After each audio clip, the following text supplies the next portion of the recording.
I wanted to share with you a movie clip of If Beale Street Could Talk.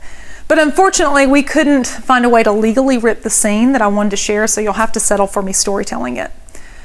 There is a young, unmarried couple in this movie who are African Americans, and it's set in the 1960s. They've been friends their whole life, but they've recently fallen in love.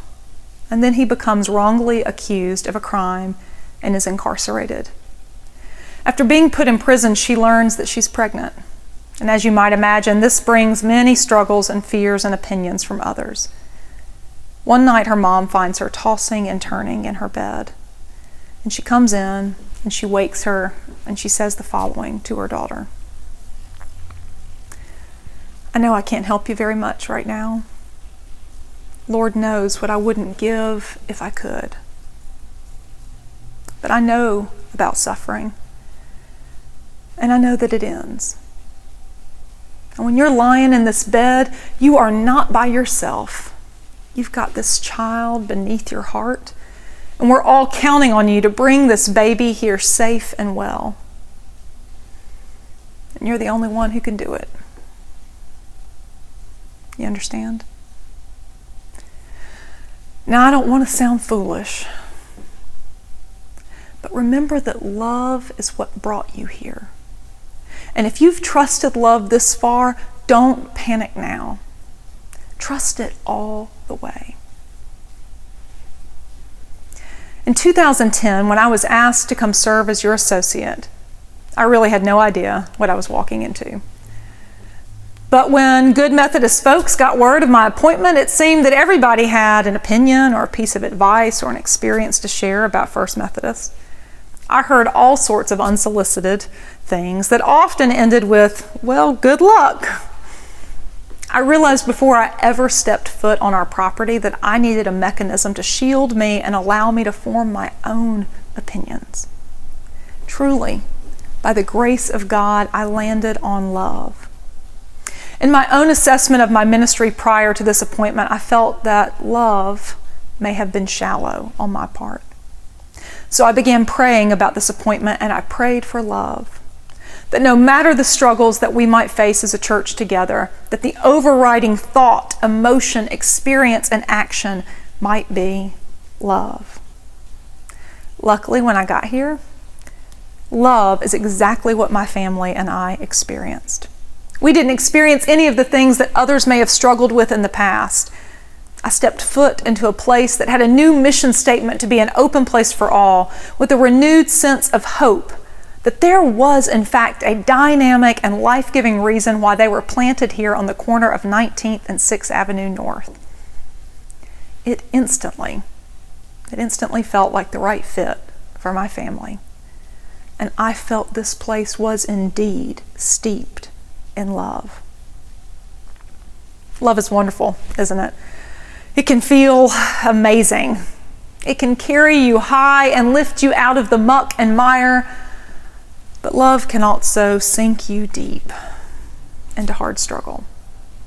It can break your heart. Love at its best begins in one place, and then it grows and it grows and it grows. That growth, though, is not always easy or fun.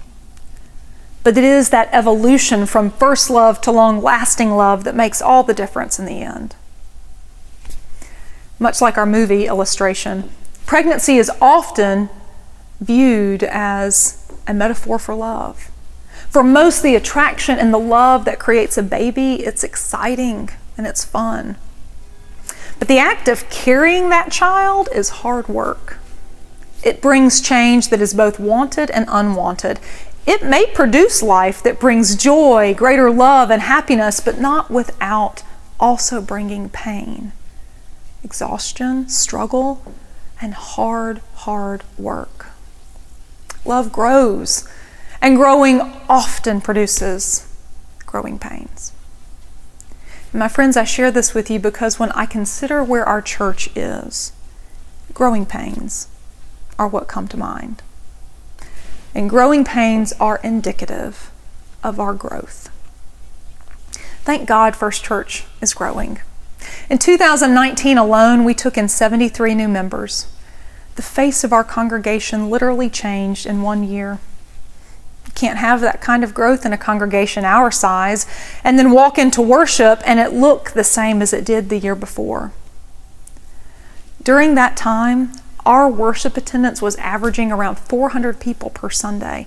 It was the greatest season of growth that I have seen in our church in the past 12 years. We had our largest church-wide retreat in February of 2020. And then we had a beautiful organ concert in honor of Marianne Bates the first week of March in 2020. And then, as you well know, the world shut down. Since then, 20 months later, we have been working our way back to what feels like more normal life. During that time period, we moved everything we could to virtual opportunities to keep one another and our community safe. Worship, lay leadership meetings, small groups, children and youth ministry, and even Sunday school. All but 2 of our Sunday school classes took us up on our opportunity to learn how to use Zoom for their classes to stay connected. No, wasn't the same as being together. Yet despite the awkwardness that Zoom can sometimes bring, those classes in our church grew. Sunday school classes now have folks participating with them from out of town, some even from out of state. And our worship services, well, they can be viewed literally worldwide. Expanding our virtual reach also meant that we were more strategic about using social media, realizing this was yet one more way to maintain Charles Wesley's admonishment, a charge to keep I have, to serve the present age. Facebook, Instagram, and now even TikTok have allowed more and more people who didn't know a church like this existed in Birmingham to find a place that feels like it could be their home. Our worship services regularly see 3 to 4 first-time visitors each week who say they found our church through one of our forms of social media. Even during the pandemic, people continued to join. They joined via Zoom, and then they joined in person. We have had 83 people join our church since March of 2020, 46 of those during 2020, and 37 so far in 2021. That's a lot of new people. So maybe you're wondering, okay, where's the pain that comes in since I used the metaphor of growing pains? Well, at the same time that we have been growing, which is necessary and good and fulfilling the Great Commission, not to mention also our North Alabama Conference's mission statement to make disciples, we have also been separated. We've not been face to face with one another. We've not had the opportunity to get to know one another and build deep relationships. So at times, our growing has been without the connective tissue of deep, wide, and cross-sectional relationships in our congregation. And to compound this, while new folks have continued to find their way to the church and have gotten plugged in, the truth is many of our longtime members, well, they've expressed that the pandemic has offered them a much-needed break from church. They needed rest from their leadership after many years. Having always gone to church regularly, they have enjoyed having 2 full days off on the weekend with nothing to do and nowhere to go, and they've appreciated the break. And so honestly, some have admitted that they've not been as plugged in as they were before, and they don't intend to be anytime soon. And for several, that impacts not only their presence at church, but also their giving to our church. And of course, there is also an element of discontent for some people. And this is the hardest part for me. During this season where many people have been disconnected, it's been easy for perceptions to be distorted and for hurt to unintentionally grow. For some, our sermon series and our worship focus has not been on point. Our social media use is embarrassing. Our staff is too young. I am not approachable enough. We've been too careful in this pandemic, and yet for others, we've not been careful enough. We've done too much with social justice, and for others, we don't do enough with social justice. For some, we only address concerns of the LGBTQ community, and yet for others, we don't do enough to make the LGBTQ community feel safe and seen. It is important to hear these concerns, to listen to this feedback, and to respond with love and compassion. But it is hard. It's hard to be pulled in so many different directions and to feel that you are disappointing people that you care about deeply. For some with feedback to share, they find healthy and helpful ways of offering their thoughts directly, staying engaged and helping us to work for a life-giving solution that includes both their feelings and opinions, but also the wideness of our congregation. Others, sadly, do not. We also have several long-term, deeply engaged members whose financial world has or is shifting. People are retiring. For some, income is not what it's been because they need more assistance now. And this is, of course, natural, and it naturally impacts what their pledge might be. We never want to guilt or shame someone for this. We want to honor their generosity and support them in this natural evolution that comes with life. And this year we do have a reduction in our 2022 pledges, which is in part because of appropriate boundaries that needed to be drawn where one large gift was concerned. In the long run, this is a healthy step as we seek to live by our United Methodist values and our First Church priorities. But nonetheless, it is another pain. So yes, there are growing pains. When longtime members come back to their church home and it doesn't look the same, their friends aren't the ones that they are greeted with in the pews or the chairs. The leadership isn't someone that they have spent decades getting to know. It's hard to feel connected. It feels like more change in a season when we have all been experiencing far too much unwanted change. And all this, while there are other folks who've been coming, they've been getting plugged in during the pandemic, and they're raring to go and to move things forward. They have dreams and visions about the future of this place, and yet they don't always have the context to know how we got to where we are, who put in the hard work to make this church who it is, and why those that we are missing might need our support in re-engaging. But here's what I want you all to understand. The truth is, we all love this church, her mission, her priorities, her sacred space, her welcome, her United Methodist roots that run so deep, her ministry, and most importantly, her people. But right now, we don't all know each other. So we can't help but talk past one another sometimes because we don't know one another's needs, hopes, wants, concerns. And that feels scary because growing pains come on suddenly when things seem just fine. And while they're normal, they do require our compassionate attention. In our family, our youngest child, our son, Sawyer, well, he had the worst growing pains. His legs and his feet would ache and throb. It seemed like this went on for years. We couldn't stop it, and we didn't need to stop it, but we did need to care for it. So night after night, Steve and I would take turns rubbing his legs and feet, putting heat on his aching tendons and muscles, and giving him naproxen. And as he is quickly becoming the tallest in our family, he would tell you today he's super thankful for those growing pains, but he wasn't in the moment. Jake Haynes, who's a member of our church, recently wrote me after we had tea together.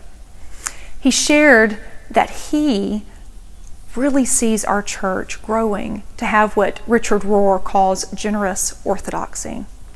Jake wrote, "It takes into account space for new innovations, thoughts, and experiences while remembering and honoring what has come before and the wisdom that it offers."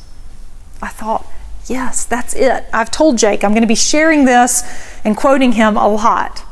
We are a church that's growing to develop generous orthodoxy, appreciating one another's perspectives, honoring one another's longings and loves, but also allowing one another the grace to innovate and to expand to include new things that we've not imagined before. I hope you know that you are cared for. The people you care about, I hope you know they are cared for too. This staff and lay leadership longs for your soul to rest here, to feel joy here, to be challenged here, and to be inspired to act out of love to help heal our world. We want to honor and value our past in such a significant way that it propels us to continue to move forward to do our God-given work in this season. Therefore, our lay leadership and staff have been considering how we might offer compassionate attention to our church's growing pains. We believe what is foundational is for us to intentionally give our church family significant time to develop relationships that cross segments of our congregation. We want you to know both your longtime and your newer neighbor. We want you to know what one another looks like, what each other values, what your hurts are, what their dreams are. We want you to realize that we have much more in common despite any difference we may have, whether we worship here in the sanctuary or in the loft, whether we have children or not, whether we're queer or straight, whether we have decades of this church's history lived generation after generation in our families, or whether we are brand new to the community. We're going to be doing that by kicking off returning to in-person Sunday school in Advent, and we've decided that for the Advent season we will combine for worship here in the sanctuary. Now I know for some of you this feels uncomfortable for lots of different reasons. We have people here in our church who prefer different styles of music, and we understand that. And luckily, First Church has excellent music no matter your style. So in every worship service, there will be a touchstone for you regardless of what style of music you like. We know people appreciate different preachers, so Jonathan and I will be equally sharing preaching responsibilities. And we know there are some of you who have painful church trauma, and that coming into a space that looks like this may be very difficult. So I want you to know we are doing all that we can to work hard to make this space comfortable and as inviting as it can be for you. This space and this service will be designed to offer the very best of both of our worship services. It will use shared staff and lay leadership, shared music, shared spoken word, creativity, and hospitality. And also during the Advent season, we will offer 2 after-church mix and mingles in the courtyard for folks to enjoy spending a little more time getting to know one another before leaving to head to lunch. These will be offered to us by our Justice and Mercy team and our children's ministry team. This time together will be our intentional practice of generous orthodoxy. It is our hope that it will enable us all to reconnect, to deepen our love and value of one another and the mission of First Church. It's meant to unite us all as one, because we already are one church. And so, my friends, the state of our church, it is good. It really, really is good. It's healthy because it is growing despite all that's been unprecedented in the last 20 months. But yes, there are inevitable growing pains that we want to endure together because they move us to the next stage of our love for one another, a deeper, more flexible, more enduring love. Since I first knew I was coming to be one of your pastors 12 years ago, I prayed that love would guide me and love would guide you.